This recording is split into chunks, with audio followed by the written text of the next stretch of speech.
will, into the New Hampshire landscape, to the extent that, to me, my poster child example of the success of the Free State Project to move into the daily decision-making powers of the New Hampshire legislature.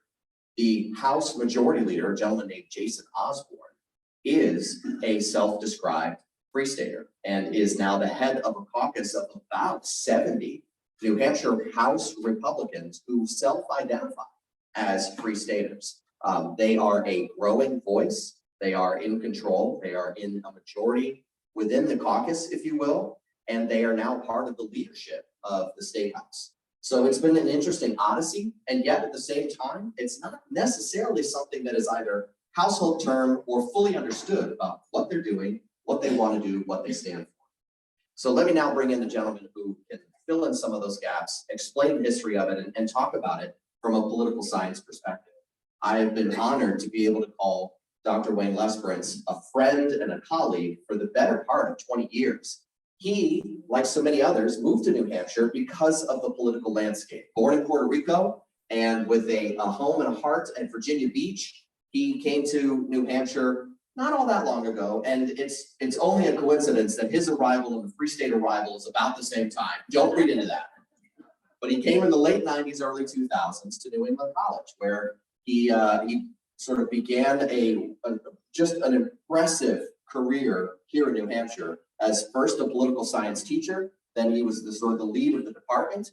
He helped to found things like the Center for, Center for Civic Engagement at New England College. He was the main driving force behind polling that would happen around some of the cycles that has been awarded and recognized as some of the single most accurate polling in political cycles in New Hampshire. He, I think, single-handedly developed a really, really special doorway for young people to experience and understand what the New Hampshire presidential primary is all about in the development of what is called the College Convention, which comes every 4 years along with the primary, founded to and through New England College, and Wayne spearheaded the entire movement to not only allow New Hampshire young people a chance to gain access to the candidates and to the issues and some of the activists and turn it into a true learning exercise, but he also was able to open the doors to college students who do not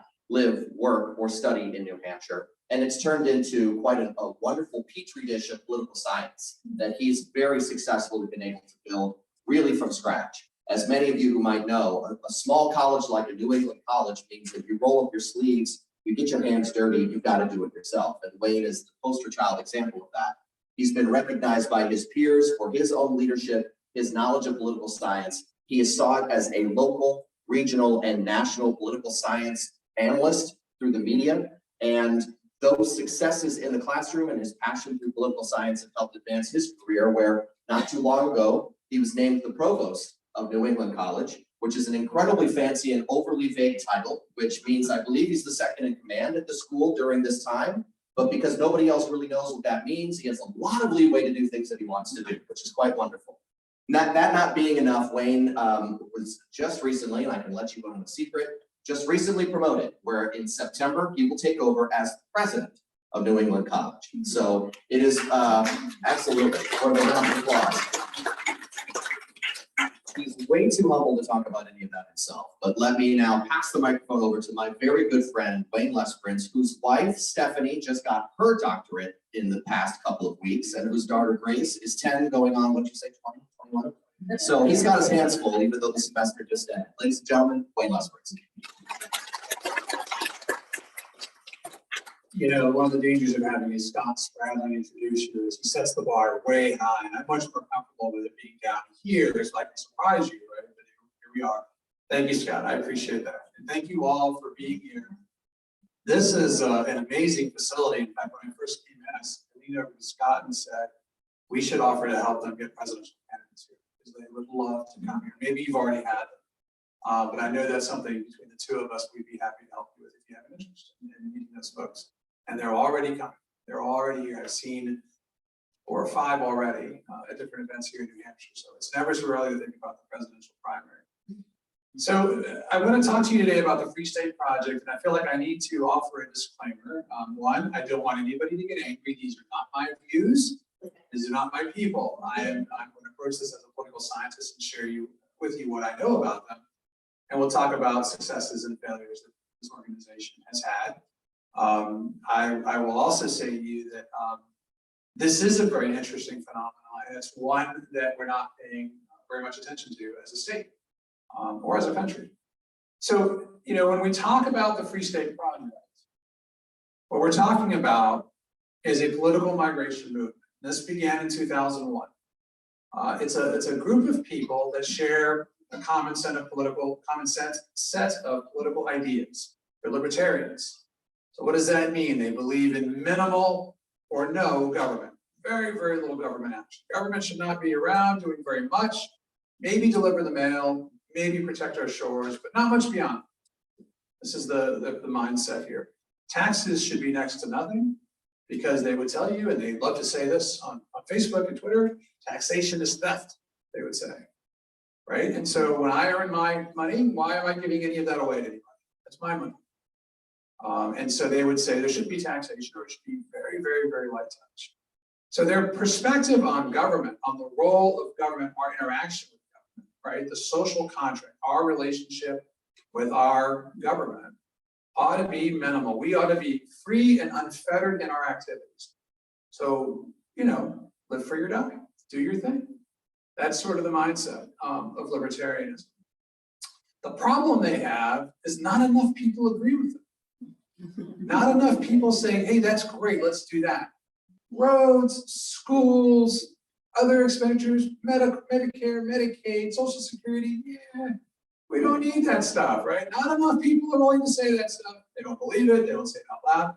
So they have found themselves to be a very diluted group. There's not enough concentration of numbers for them to be impactful. They run presidential candidates every cycle. We meet a lot of them here. They run for governor, they run for Senate. They often focus on the biggest offices, which is a mistake. We'll talk about that in a minute. But they haven't been particularly successful. The best you could say about libertarianism historically is that they get us talking about issues that we might not otherwise talk about if they weren't running, if they weren't out there meeting with great reporters like Scott Spradling and others. And so that's been their contribution thus far. So you have this gentleman emerge, we'll talk about him in just a second, who begins to articulate a new way forward for libertarians. And his goal was to build a stronghold.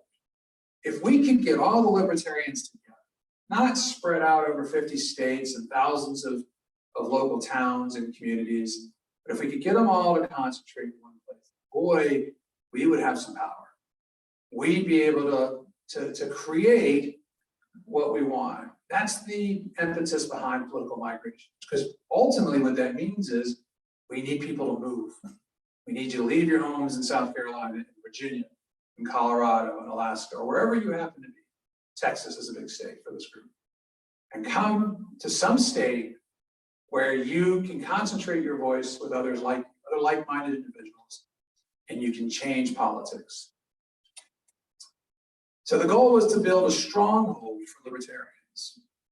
And the operationalization of this, right? The way they were going to do this was if we could get 20,000 people to move to a low populated state, one state, low population, then you win. That's the way forward.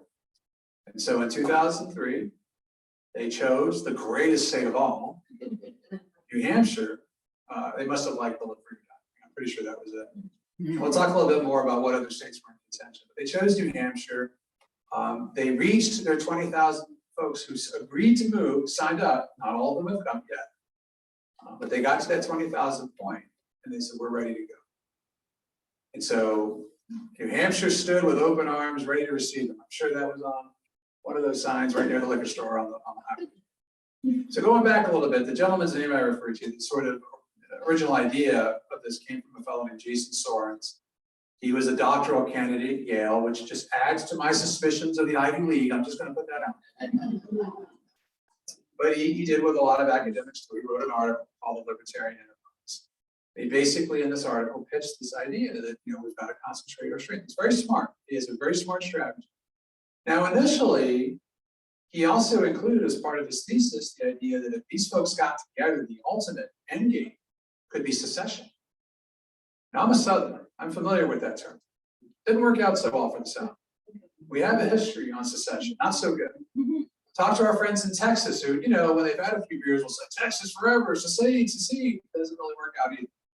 So I'm not sure how real he thought his chances were, but he put this in. And so this idea gets out in the community of libertarians, you know, like-minded individuals begin to read this, and what he finds out is two things. One, there's quite a bit of interest in a lot of his ideas.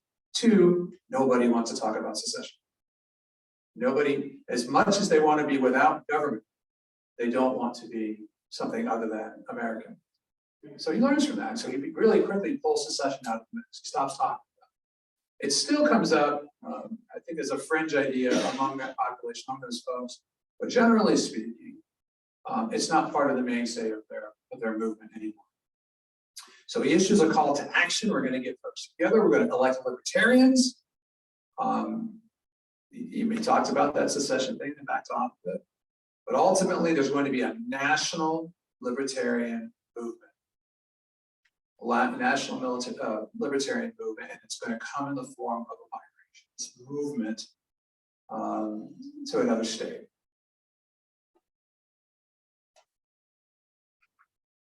So there's a lot of words here on the screen, and I made the cardinal sin of PowerPoints way too much, and I've broken that rule. But this is direct language from their mission statement, so it's worth noting, I suppose. So the 20,000 pro-liberty activists, right, is there.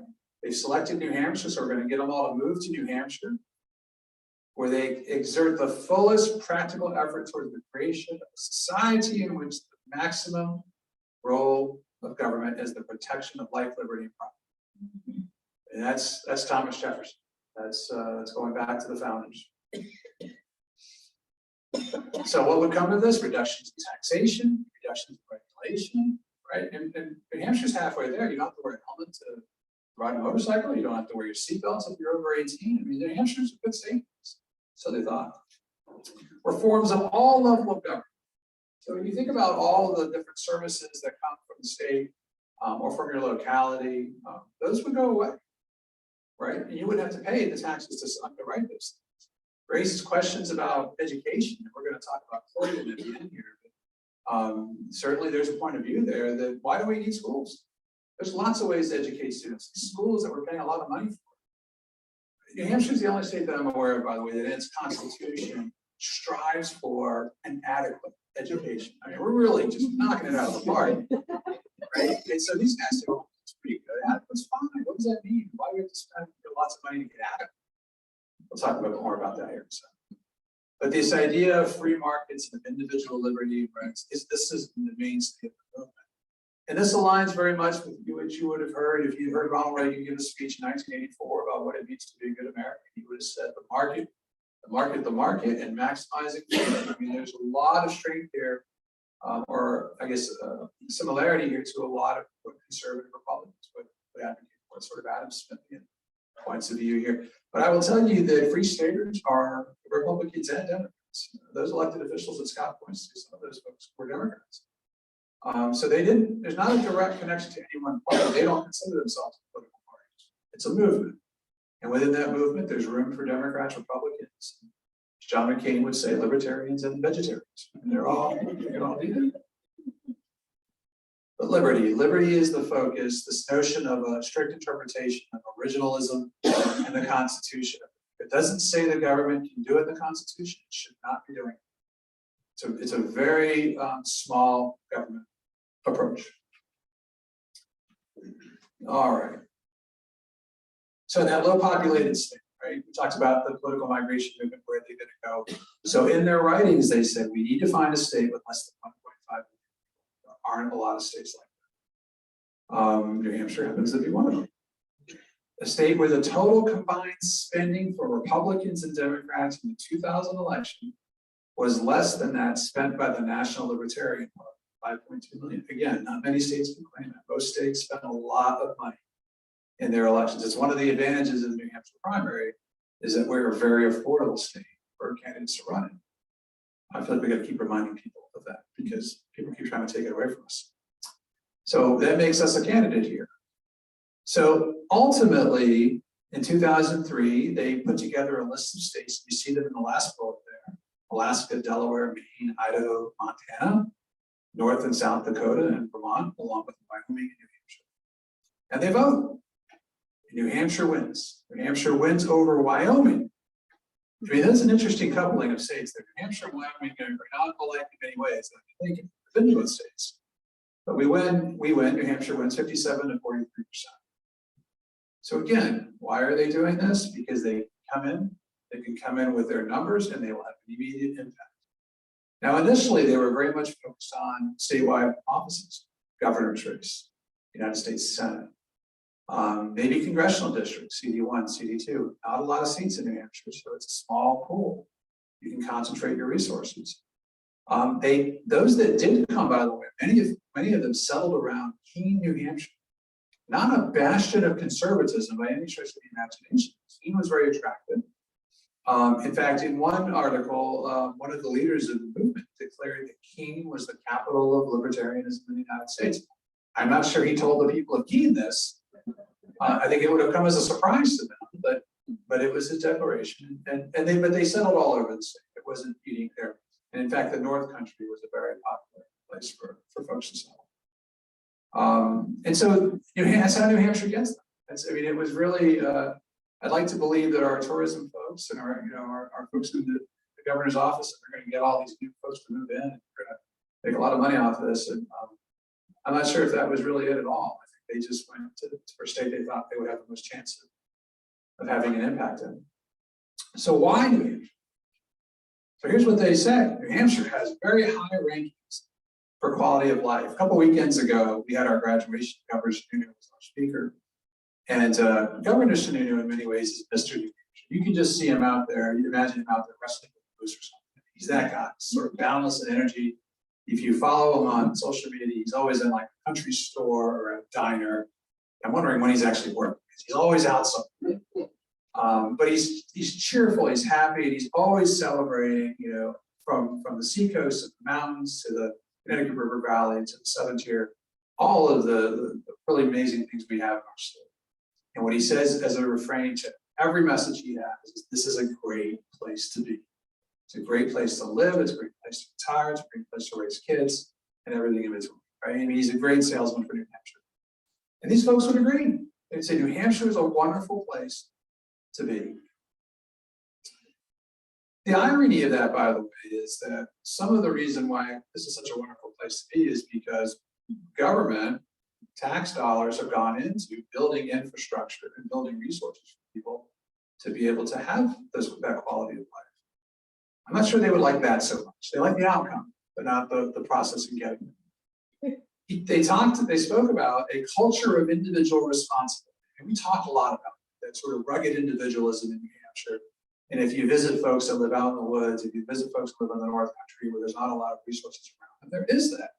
So you're on your own. I mean, if you're an hour from the closest hospital, you've got to be really self-sufficient.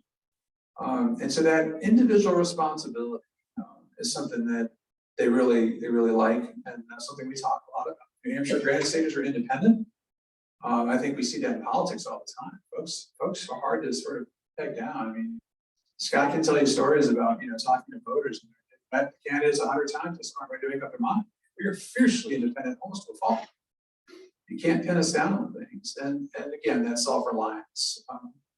We're not looking to others often, so we say, to solve our problems. We just assume you're left alone.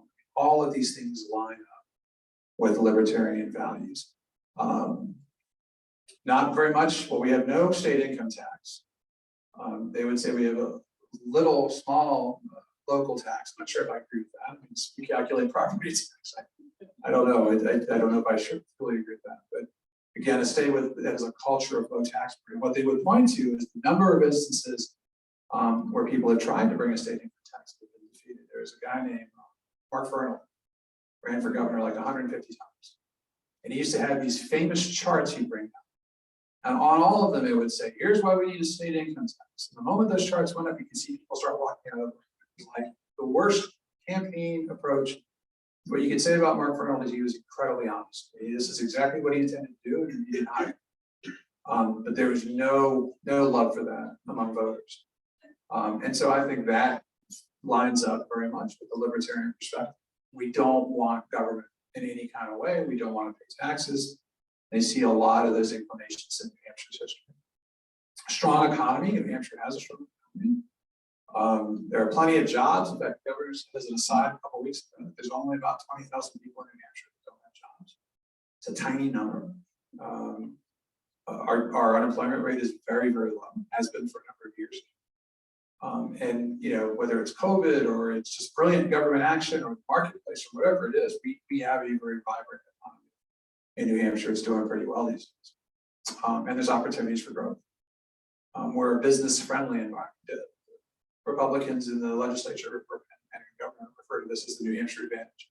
Right? We have an advantage over our neighbors, certainly Massachusetts, and having a business-friendly environment for people to come in and start up. And so we've seen a lot of this happen. Low crime levels.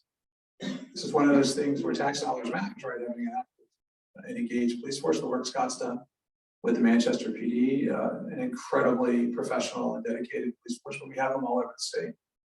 In my little town in Henniker, we have 6 police officers. We're very proud of those guys. You know, they keep us nice and safe, quiet community. I used to say you can sleep with your doors unlocked, but then it always occurred to me, man, somebody's going to break you one of these days. I keep saying that, I think that's a temptation. But it's part of the town. Our tax dollars work, right? Having the law enforcement, fire department, all those things. And our benefit of that is low crime. So they like that too. That's attractive. You're starting a family, or if you're looking to retire, you're looking for a place where you're going to feel safe. Great opportunities for activism and political involvement. Of all of the states, you'd be hard pressed to find where there are more opportunities per capita than there are in Hampshire. I know this firsthand because every election cycle, there are a dozen phone calls from campaign staff saying, hey, wait, you've got this great opportunity for your students. We'd love to put them to work, but we don't want to pay them. So we call that activism. And the students eat this up. I've had students go from volunteering on a campaign to working in the White House. Talk about a great gig.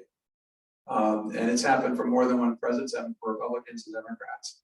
So there's tremendous opportunity. You cannot go to a campaign office and not find a high school student, a college student, a senior citizen. All the full spectrum, age-wise, of the population is in that space. Because people in New Hampshire care. I mean, as Scott said, it's our professional sport. We take this very seriously. Our participation rates are higher in the states. I grew up in Virginia, and we didn't see anything like this. I mean, we never really got to see the presidential candidates. When I was in college, I got to meet Ronald Reagan. When I say meet him, I was in a ballroom with about 5,000 people, and I was in the back, and he was at the front, and I waved, and that was how I met Ronald Reagan. In New Hampshire, I mean, on our campus, we have this space called the Great. We've had every elected president there since the year 2000, and everybody else that ran. So I've got all these photos of people like Barack Obama, George W. Bush, Donald Trump is there with me, all of them. And the opportunities for all of us here are incredible. So these folks look at that and say, this is great because we know there are a lot of libertarians in New Hampshire. And we're going to bring plenty of our own, and the opportunities for them to get directly involved, to engage in the political process, carry our message forward, to win elections for libertarians, and then to change the landscape, right? That's real in New Hampshire. You can do that. We don't have political bosses here. We don't have people frozen out. The elections are frequent. I think we have the fairest elections. We doggedly stick to paper ballots, which is a good thing given what you see in other states. They know that, and they see that as all pluses for these folks coming here. So that's why New Hampshire beats out these other states that we saw on the list. All right, now we're going to have an experiment. You're with me, right? We're going to try and I'm going to share a video with you. So there's a little bit of like a drum sound at the beginning. You can ignore that, but eventually you'll hear some folks talk. These are free staters. These are free staters that have come to New Hampshire. They're going to tell you why. And I want you to watch their expressions as they talk about this. I want you to just really pay attention to sort of, what you see on their faces.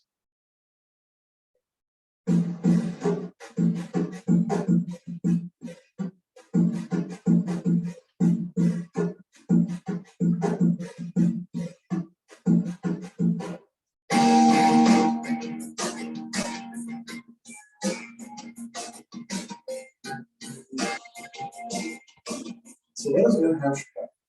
The Free State Project is about bringing people together to crowdsource information about something even more important, human liberty itself. That's amazing.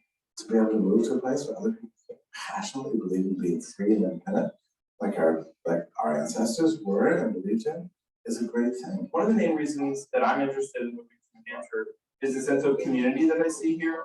At this point in the project, it seems like the population of movers is so large that there is a niche for everyone. There are people who are politically interested and they sort of congregate in Concord. There are civil disobedience and they congregate in Keene.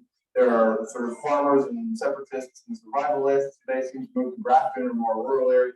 There are enough people here for everyone to feel like they have a community of like-minded individuals. Hands down, my favorite thing about living in the Free State is the people. Yeah, I moved here for the people, not because I have a particular affinity, for winter times, but to be super corny, if I may, like the warm hearts of the Free Staters, like make up for the cold. The reason I moved to New Hampshire is I felt like I was kind of spinning my wheels where I'm from down in Florida. I put a lot of time, a lot of effort, money, and energy into doing liberty activism down there. It really wasn't panning out in anything. So I wanted to have an effect. And when I found out that people were moving to the same place who were like me, people who were willing to do something, I thought, I've got to be there. What I really like about New Hampshire is it shows up on most lists as number one. It seems like as far as family, where to raise a family and standard of living and all kinds of lists, it seems obvious to me that New Hampshire is one of the best places in America to live, and I think in the world to live. And that would be without the Free State Project at all. But in fact, with the Free State Project and having this community that's sort of built in when you get here, and I cannot stress the value of that, you can have such a better life just because there's people that want to make your life better. There are many reasons to move to New Hampshire, but some of the most important ones for me are the form of government. This is one of the most accessible governments in the entire United States. The state legislature is the largest and is thus very good representation. So the idea of being part of the community and also being part of the legislative process has quite a bit of a deal, and one of the best reasons about being in New Hampshire. I think the best reasons to move to New Hampshire are, if you want to have your voice heard in government, there's no place in the world where you can have the level of connectedness to public officials than in New Hampshire, both at the community level, individually, and at the state and state representative level. Well, my favorite reasons to move to New Hampshire is pretty much the landscape, the people, the free environment. For example, just opening a business in New Hampshire, there's no employment tax, and for employees to buy goods, there's no sales tax. But beyond that, it's just one of the most beautiful states in the nation. You're looking at the presidential mountain range, the harbor in Portsmouth, and Hampton Beach named one of the best beaches in the country now. Well, I love living in New Hampshire because it's an extraordinarily friendly place to me to live. It's the best place I've ever lived in. There's a very live for your die attitude here. People here are very, very self-sufficient. They're very independent.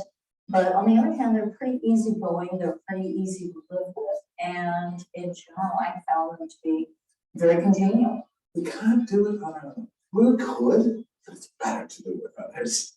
And New Hampshire has become this center, this gathering place. I know so many people who moved here, and I've just found happiness. Not just because they like Hampshire or whatever, but because they found each other. And that's amazing to have a community. What I took away from that, by the way, this is produced by the Free State Project. This is a recruiting commercial to get people to move to New Hampshire. It's a recruiting commercial, and so you saw lots of enthusiasm, lots of positivity, lots of virtues of New Hampshire.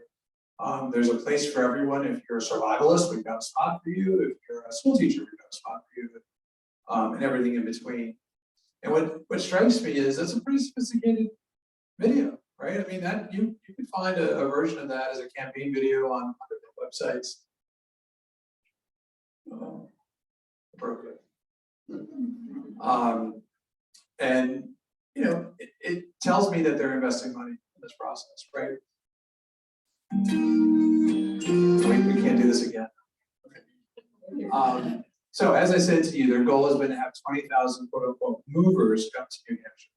On February 3rd, 2016, the Free State Project announced it had reached the goal of 20,000 signers, 20,000 people that have made the pledge to make the move.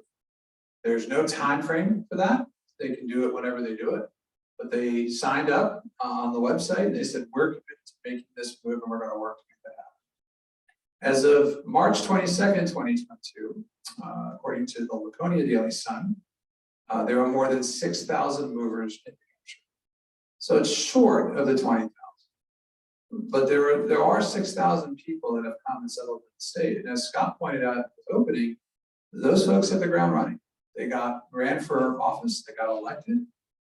They got elected to the state legislature, and they've gotten elected to school boards. I told you a minute ago that it's a mistake when you're starting a political movement to aim for the presidency or for governors or statewide office. It just takes so many more resources.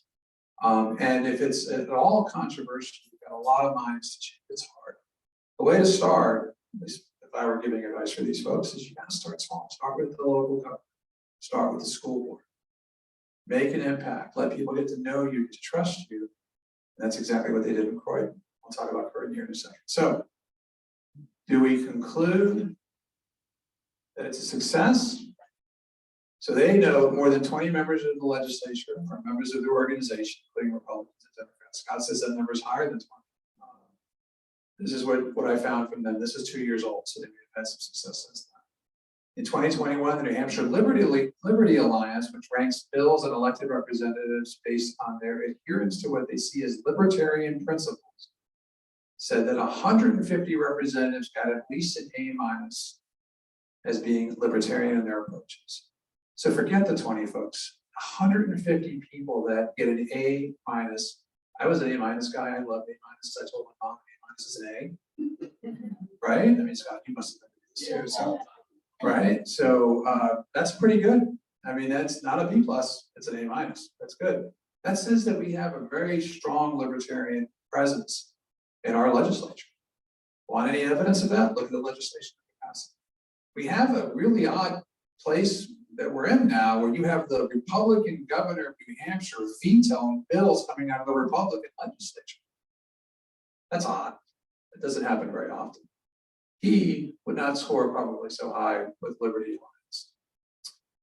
There are lots of other groups that have begun to form, and we see them every cycle. They have signs out on the roadways. They're coming house to house and sharing literature.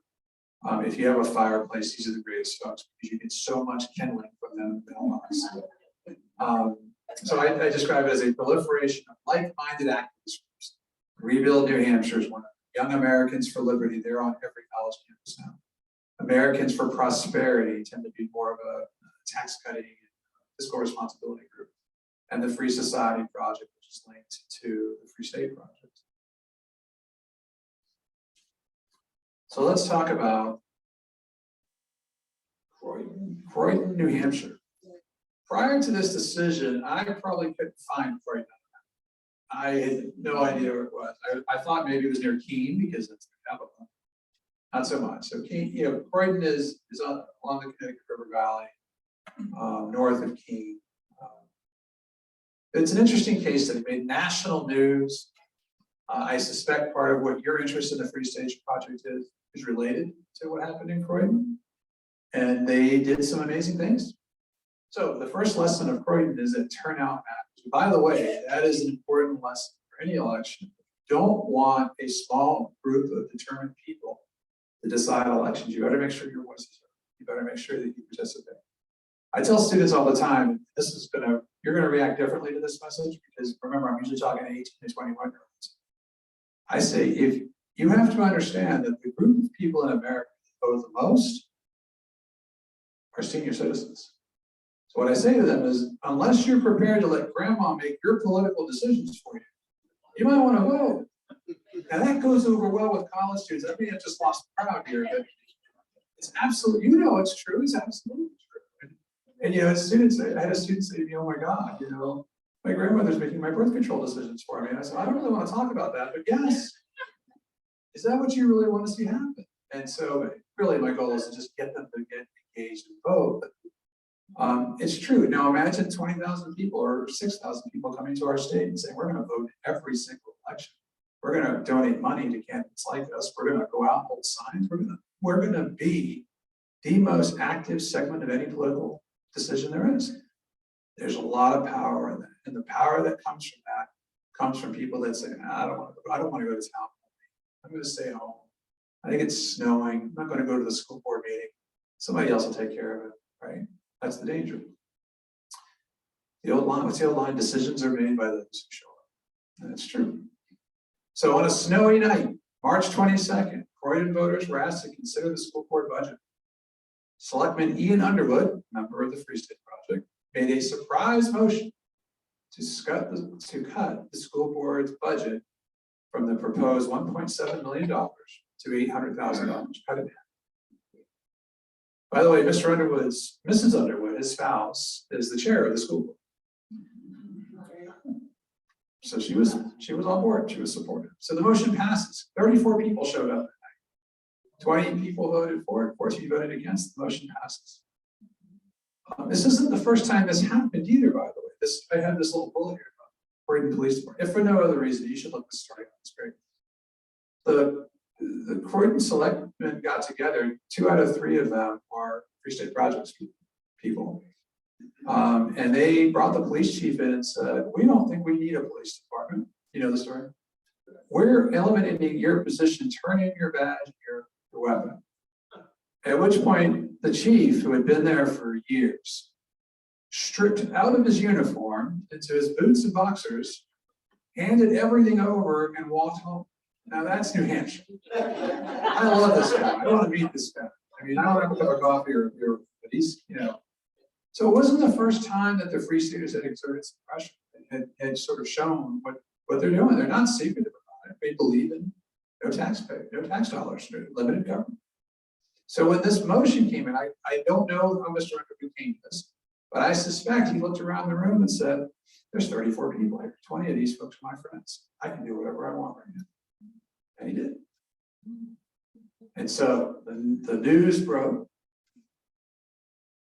Everybody heard the story. I mean, I remember waking up next morning and it was on National Public or New Hampshire Public Radio. And there were all these interviews with these folks talking about the success of the Free State Project. Look what they've accomplished. And it was a big deal.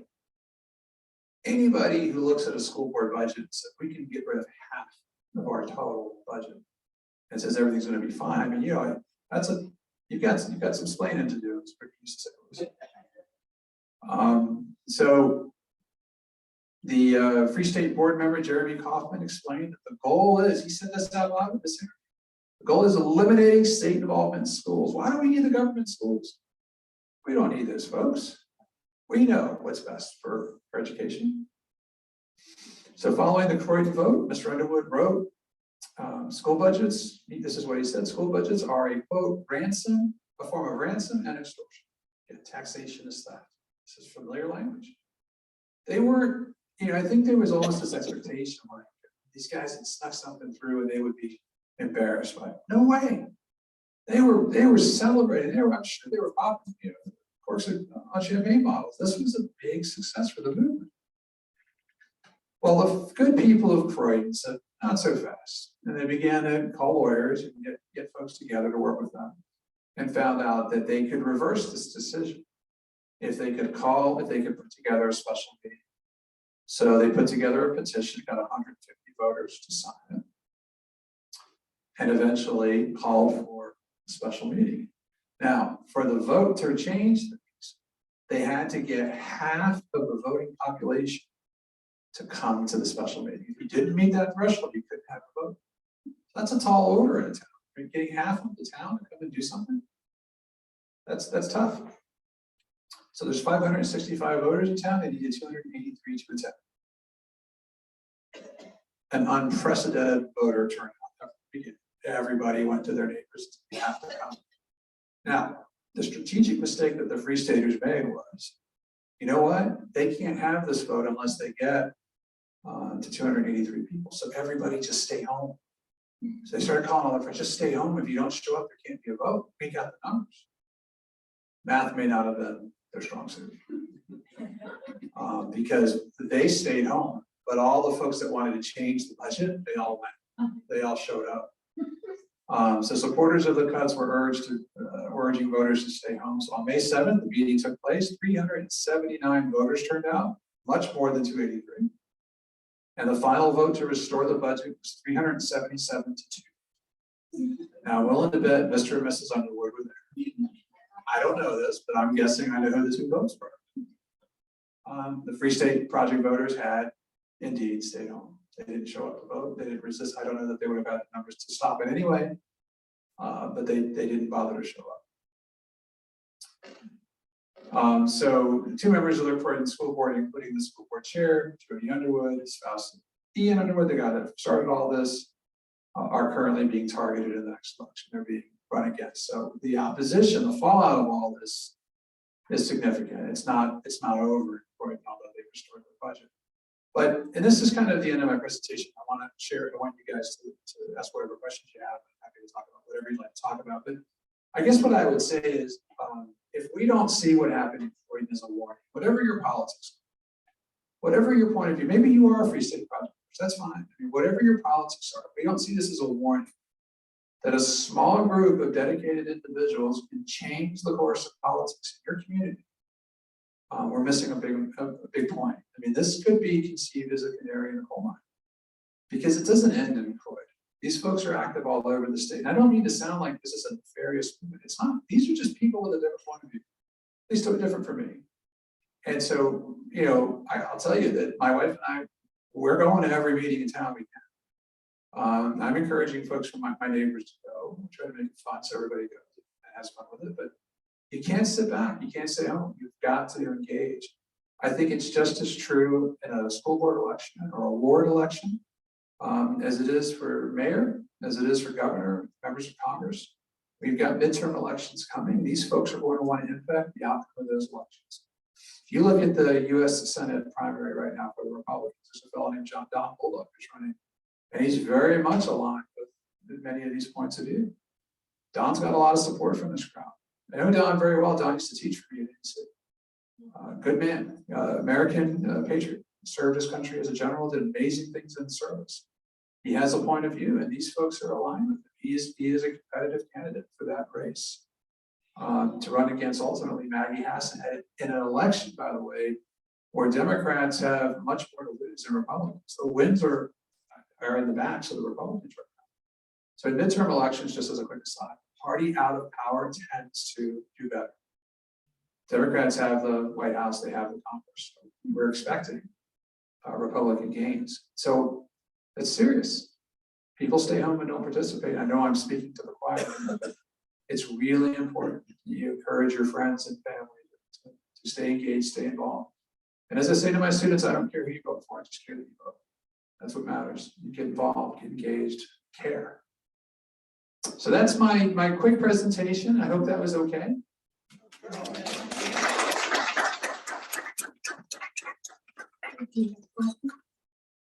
Yes.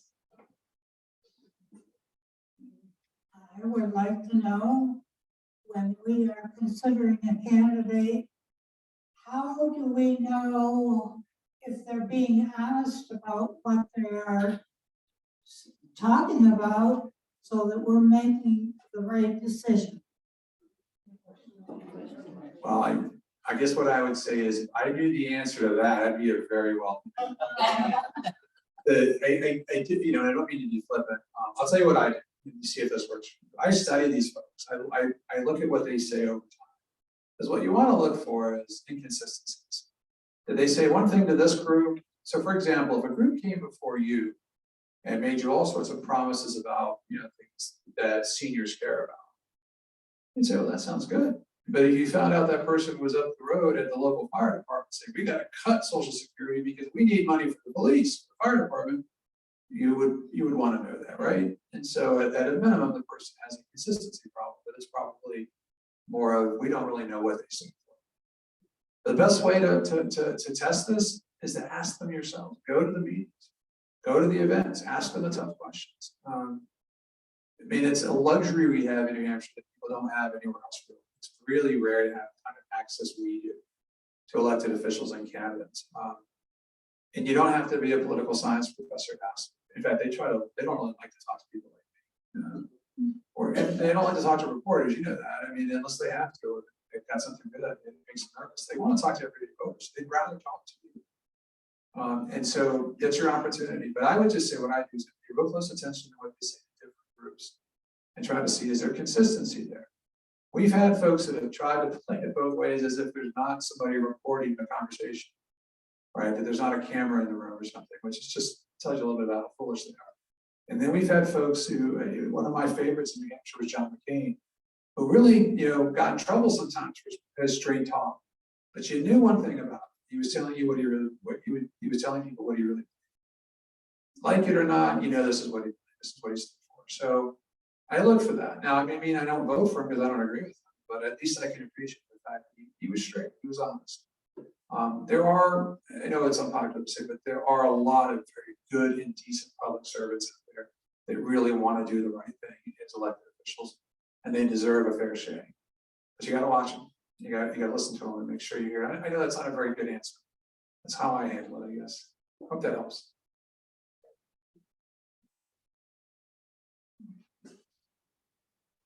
I am fairly conservative. I am not a libertarian.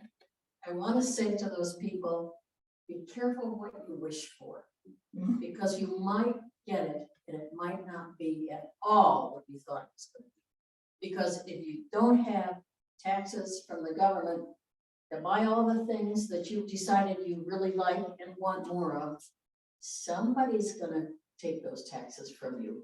Who's it going to be? It's going to be them.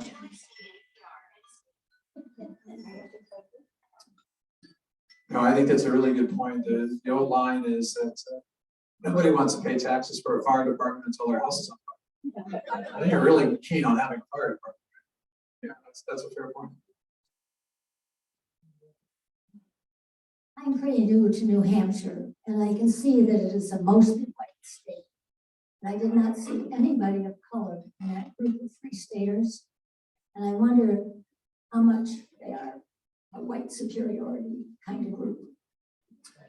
That's a good question. I've not seen demographic data on the organization who they appeal to. I suspect that, like a lot of political movements, they have folks that represent all kinds of points of view, including the ones that you referenced. But I guess I'm not apologizing. I promise. I just don't know. I've not seen any data to support that. New Hampshire is a very white state compared to a lot of others, although our diversity numbers are growing. I'll tell you, I work at a college that's very intentional about bringing diversity to campus. We have 40% of our students are students of color.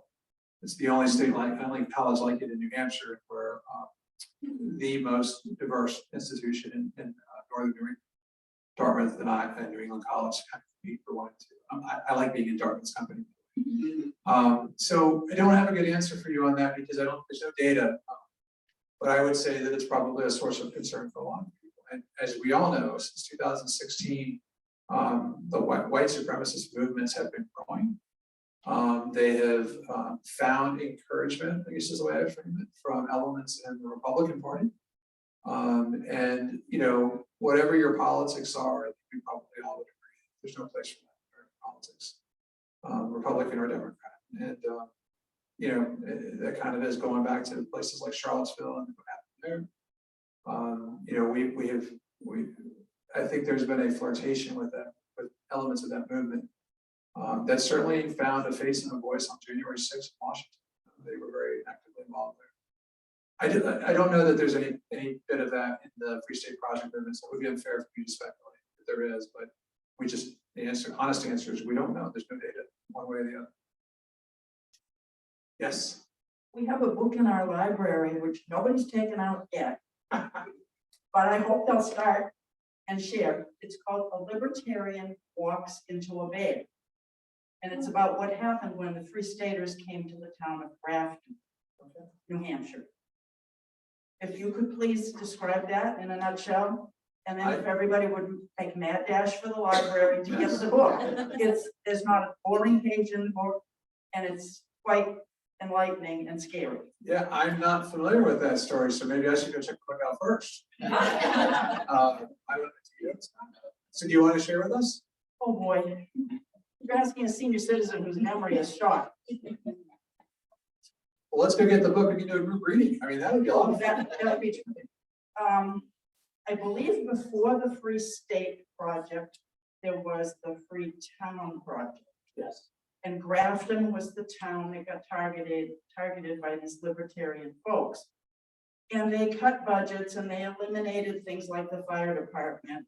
And they didn't want to have regulations about feeding bears, and bears became quite a problem in that town. They did what they said they wanted to do, and the town was hurt terribly.